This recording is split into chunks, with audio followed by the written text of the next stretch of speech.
was when I got the news, like, this is my 9/11. This is my serious event of my generation, okay? Okay, y'all had your Twin Towers that you remember seeing on TV, I don't know, in the morning or whatever, but this, I know where I was when this news came out.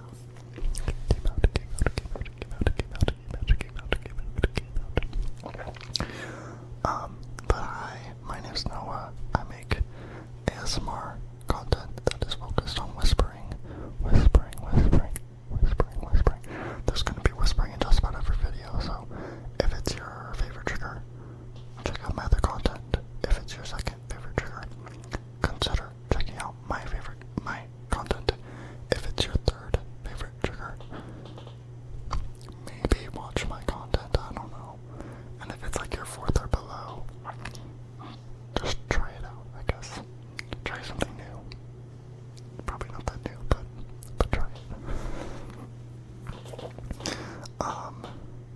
As usual, I have some things I'd like to discuss before I talk.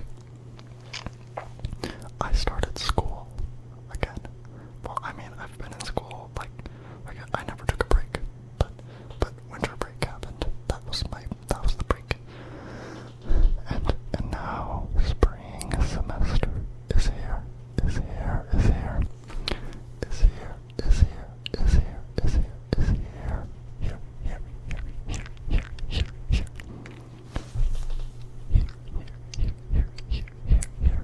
And it's been insane.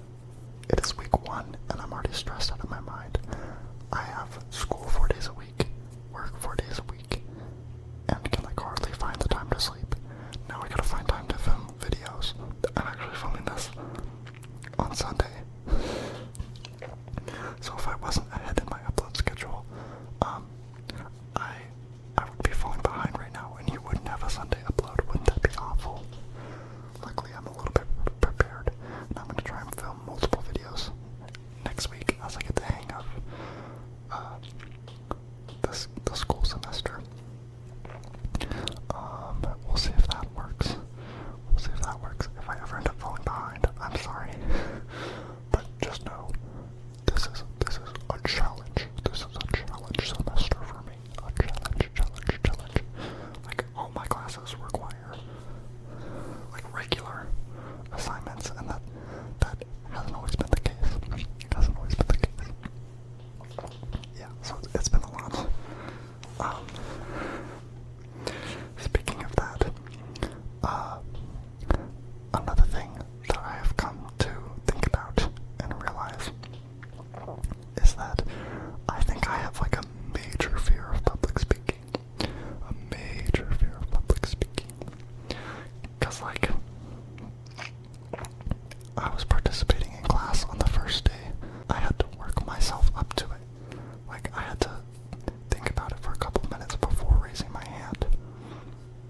And even after I raised my hand, I was talking so nervously.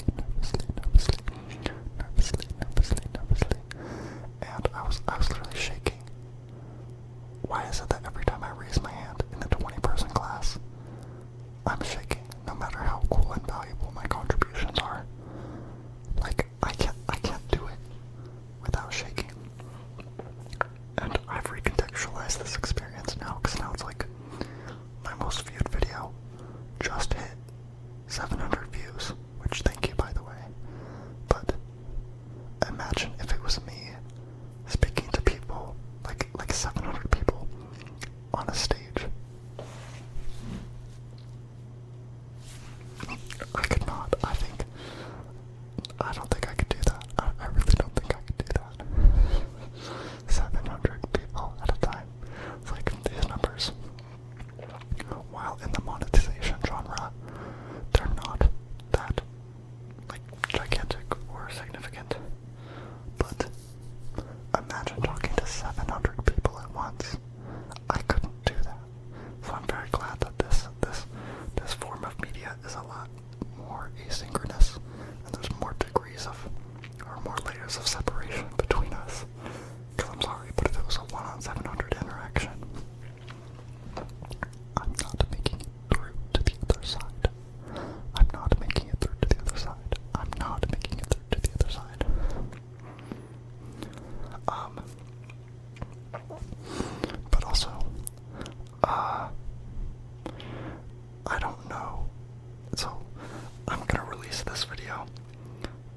Sunday after, just because I want to release it while the topic's still a little bit relevant. If I put it at the end of my upload schedule, it would be in like February. I'm not sure how relevant this is going to be by then, so I'm gonna expedite this. And I don't know if I have talked about my barbecue tofu pasta yet, chronologically. I think I haven't. So, look forward to that ramble, I guess.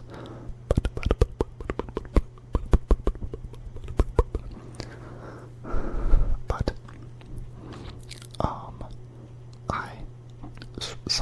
summary of that is that I have like a cooking fixation. I really want to cook. That's all I want to do. I don't have any free time, so I don't cook. But if I had more free time, that'd be one of the first things I'd fit into my schedule. One of the first things that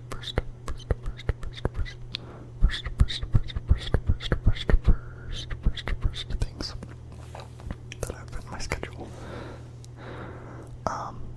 And recently, one of my friends invited me to just cook with them weekly. Cook with them weekly. Cook with them weekly. Cook with them weekly. Cook with them weekly. Cook with them weekly. And I'm like, did you read my mind? This episode hadn't even aired yet. This was before I even told them about my ASMR channel. How did you know? How did you know that was something I wanted to do? Yeah, so that was amazing, and I'm looking forward to that very happily. Happily. We're gonna be cooking together. Isn't that so much fun? Fun.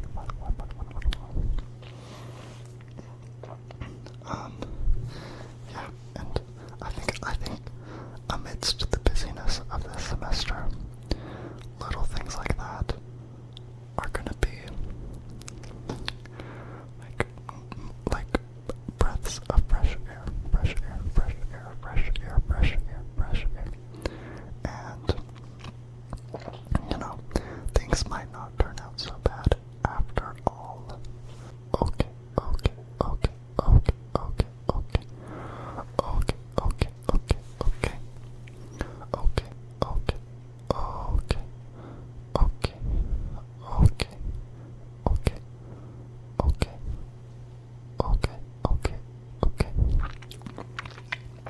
Let's get to the subject, the matter at hand.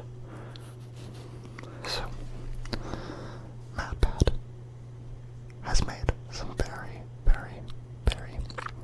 culturally important content, I would say, in the context of the internet. I guess the all-encompassing word is, like, the theorists, to include all of their channels and all of the team. But specifically, we're talking about MatPat today, of course. Yeah, they've made just such important content. I don't think anything else with so much reach and so many views has promoted like critical thinking and just generally analyzing the media you enjoy rather than just consuming it. There's a lot of gameplay channels where they just play the games. There's a lot of like movie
because, you know, once that content came out, it was like, well, I'm not gonna say I was there at the very beginning, but once I started watching the content,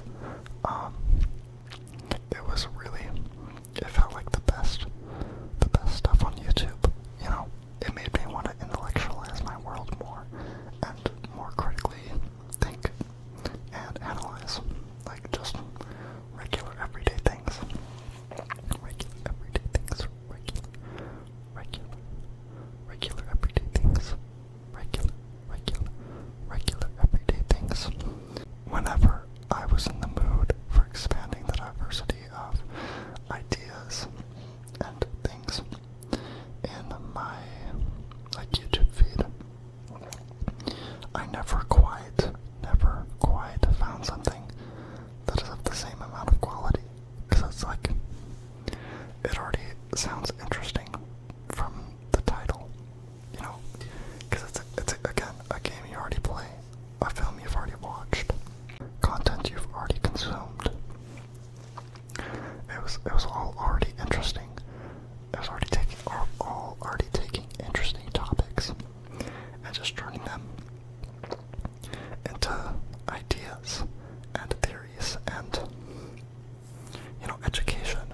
And I don't think anyone else on this platform fulfills that space. I don't think anyone else does it quite as effectively and quite as routinely as the theories have done it. The best I can give you in terms of equalization with that are the random YouTubers who will just put out a banger, like, 3-hour video essay on some, like, topic I would say you've never even heard of, but sometimes you've heard of them. And those get, like, deservedly, like, millions of views. I think that's the only other thing where it's taking all of the inspired aspects from game theory of, like, already an interesting topic, right? Already something media-based and art-based and something you can consume and look at for yourself and analyze in your own head. But also taking the secondary intellectualization of this content and thinking about it on a deeper level. I think those kinds of videos are the only thing that has come close to emulating the same energy that game theory has. You know, I don't think anyone else is doing it quite as consistently. So I think this gap is the gap that is left as MatPat leaves YouTube is very, very, very difficult, if not impossible to fill. As much as I love and respect his team and his co-hosts and fellow members of Team Theorist, I don't think they're going to be able to replace his, like, personality and what he means to the internet. They can build up that relationship, but it took him like 13 years to get to this point. And, you know, there's a reason why he was always like the narrator and things, is because he has a very marketable personality and a personality that, you know, the world at large generally enjoys, it seems. And so I'm, like, looking forward to seeing what these videos are like with new people in them. But I do think that there will be, like, it'll always feel like something is missing from the internet from this point forward. I feel like he's, like,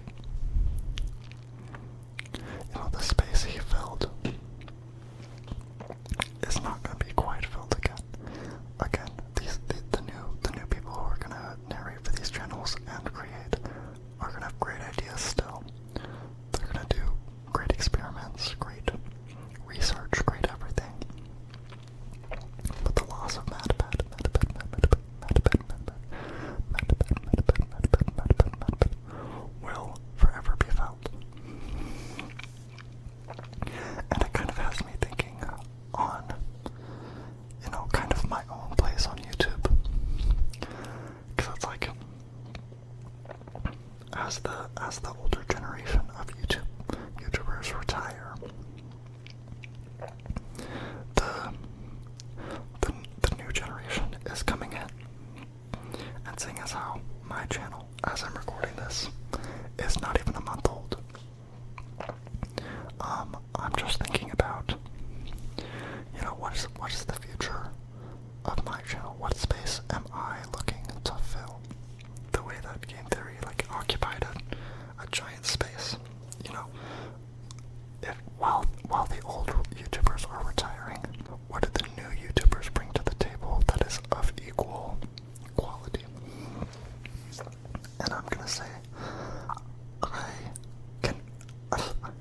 I love my content so much. I love everything that I do and everything that I contribute. But I can really confidently say that I'm not ever going to contribute something to the internet that was of the notoriety and of the quality that the theorists have consistently, time and time again, brought to YouTube. And it's a struggle. It's a struggle thinking of that fact, because you're always trying to be the best that you can, right? You're always trying to do the best. And while comparing yourselves to others isn't a good idea,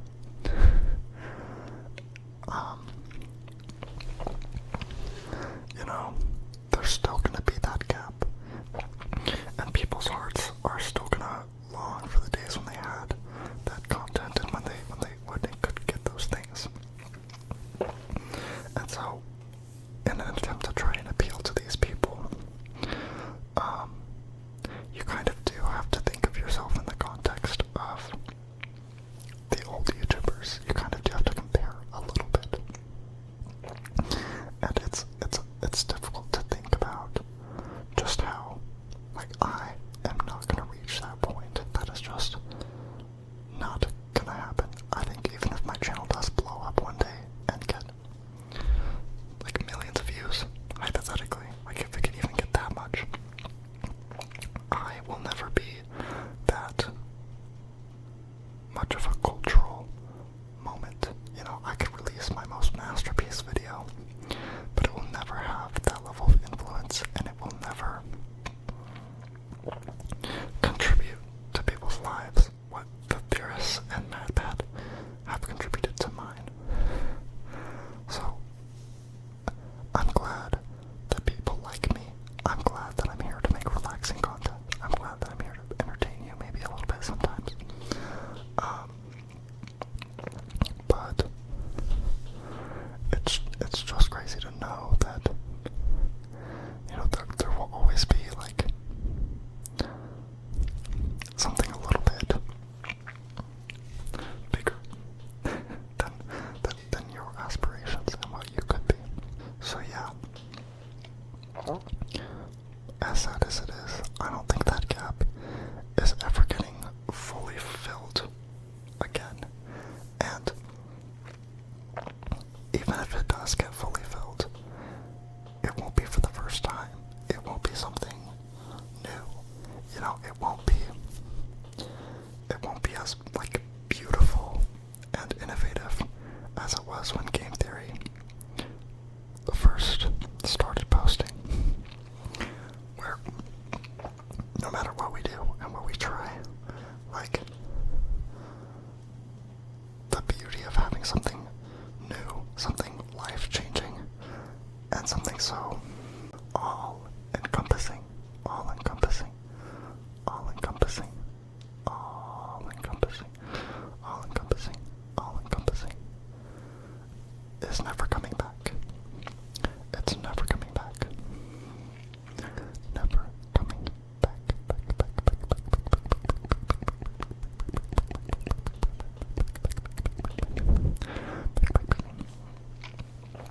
So, I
surface more negative things that we should think about. Think about. While game theory did promote critical thinking, it is up to us as the consumers to actually take the critical thinking skills and apply them in our own lives. And it just so happens that the MatPat and the whole game theory theorist channels, that whole concept and that whole sphere did have their issues. And what comes to mind, I think about, is how uninspired it became after a certain point. I'm sorry to say that, but while this is like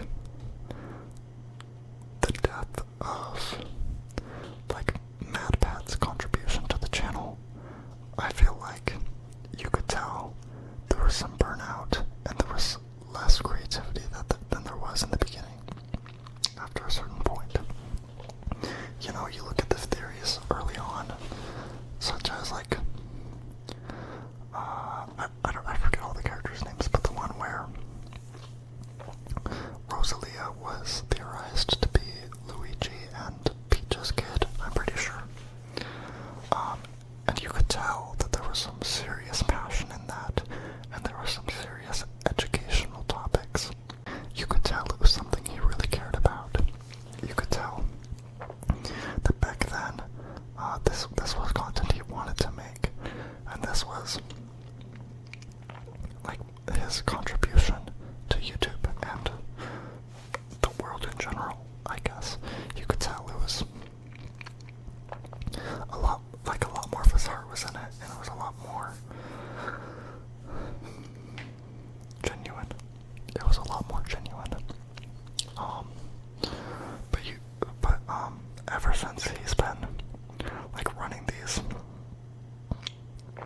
I say 4 channels, because I don't really count GT Live. I think GT Live has always just been a fun channel, but as he's voicing all game theory, film theory, food theory, style theory,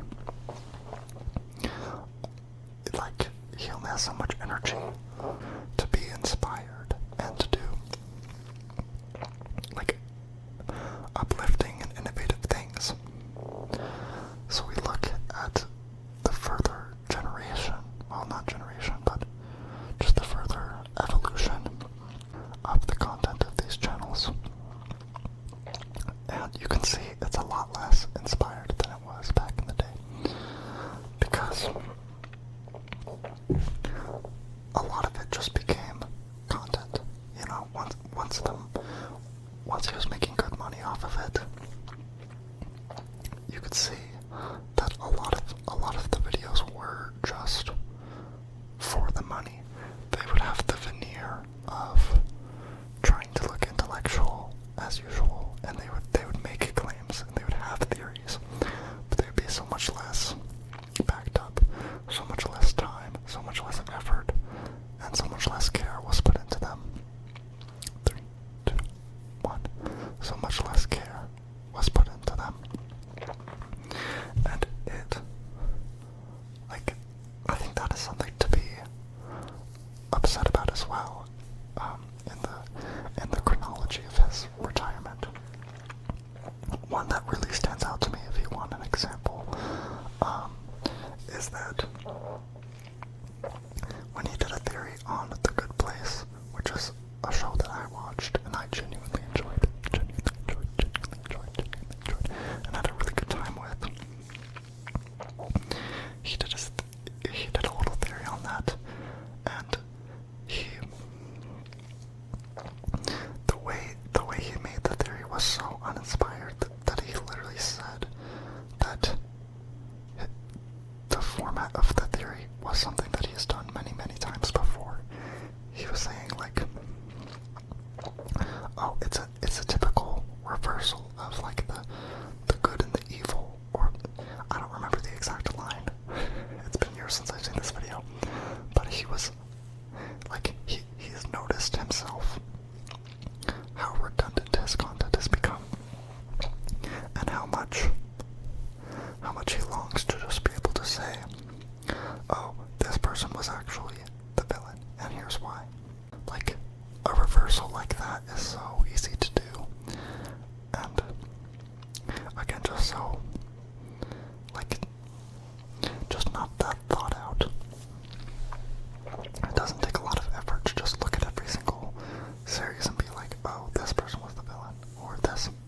So yeah, for the good place theory, it was that the bad place demon guy, again, I already forgot his name, but he was actually the one in the bad place, and all of the evidence that the theory had to back this up was just that he had a bad time throughout the series, pretty much. Every single little bit of evidence was just like, oh, he did this, and it was upsetting, and he did that, and you know, yeah, it just felt like the entirety of the argument was just that this guy, who was supposed to be making other people have a bad time, had a bad time as well, and that was supposed to be like the groundbreaking theory, and it just missed the mark for me.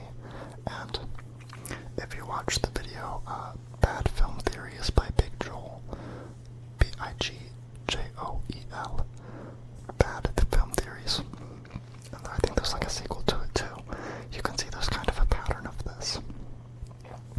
And I'm gonna say I independently came to this conclusion as well. before I even watched that video. Yeah, the Good Place one just really made it clear to me that things haven't been super inspired for a while, and it has been about posting routinely, and it has been about making the money. Perhaps I wouldn't say more so, but it is about that enough so that you can tell that the content and the passion was going down. And it really sucks to see people like, I struggle to say the word sell out, because I don't think they completely sold out again, but it really sucks to see just how the need to make money is once again reducing the quality of art, you know, and making it such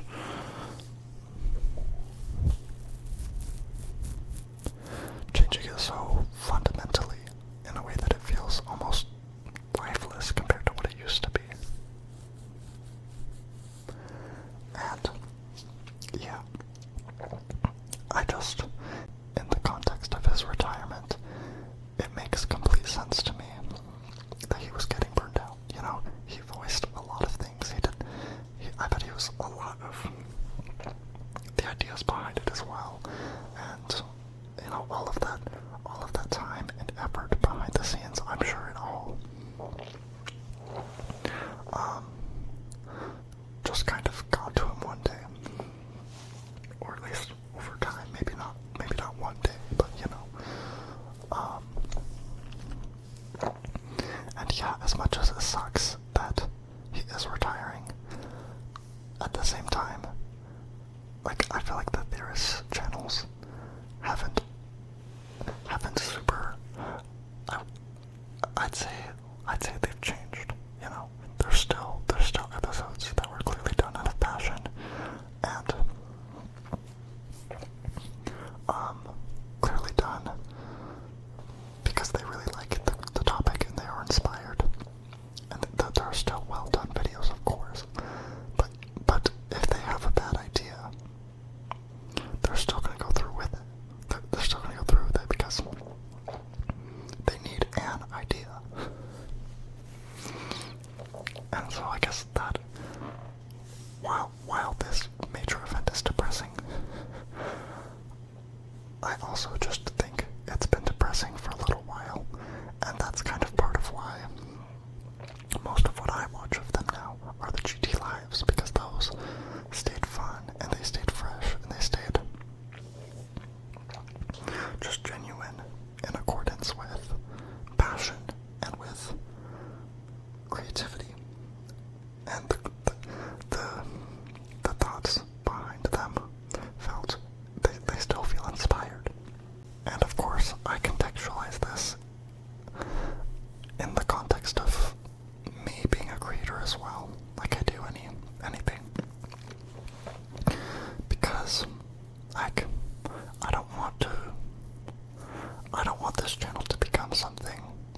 ever, obviously it's new, but thinking just way in the future, I don't ever want it to become something where you can see the passion, like leaving the content. I don't ever want it to become just something that like a chore for me to film. I don't ever want it to feel like that. So, yeah, the most I can say is that if I ever get big enough for sponsors, I'll do sponsors. Obviously, if I ever get monetized, I'll put an ad at the beginning of my videos. But other than that, I don't ever want to be committed to the money to the extent that I stop being creative, you know? If I ever really, really need money at a certain point, I think I would just create easy content and upload a lot of times per week. This is my vision. Me thinking about the future. Obviously this wouldn't have any effect now because I'm not big or monetized or anything, but in the future, if I need a lot of money, instead of making less creative uploads, I think I would keep the creative ones coming and then just do regular ASMR on the side. Things that you see all the time with maybe a couple more object videos or just regular trigger words, because even if I just say the word stipple for a whole video, that still has value, that's still tingly, and while it might not be as creative, I think you could still get something out of it. You could still get your sleep, your tingles, your relaxation, right? So I never want to stop the creativity. I never want to stop, my passionate videos with ideas that I think are new. I don't ever want to stop doing those, no matter what incentives drive this channel.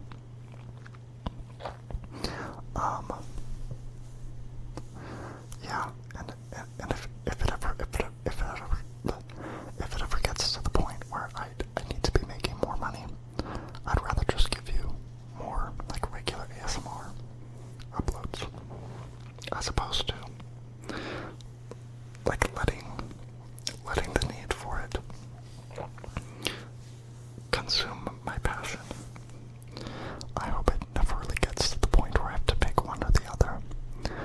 But if it does, I hope I can promise to you today that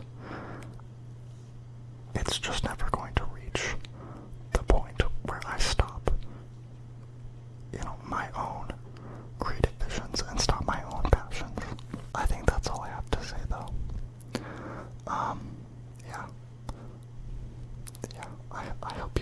I hope you found this comforting, or just a soothing, welcoming atmosphere. I don't know what you're supposed to get out of this, but I hope you got something.